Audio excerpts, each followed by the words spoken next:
How to use Threads profile search. Hidden trick to use this Threads profile search. First of all, go ahead and open the Threads application itself. Then you can head to the search bar from the home menu or simply head to your profile by tapping on this profile icon located on the bottom right. Then tapping on this search button, you should be able to find this from option over here or the tagline. Now simply search the keyword or related post to that specific username. Now simply type in their post and you should be able to find the username over here.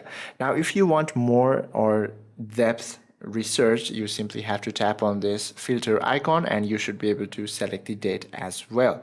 Now simply select the date and set your ranges, and once you do so, you should be able to find similar posts or even the profiles over here. I hope this video helps you out a lot. If you have any questions or queries, please do comment down below.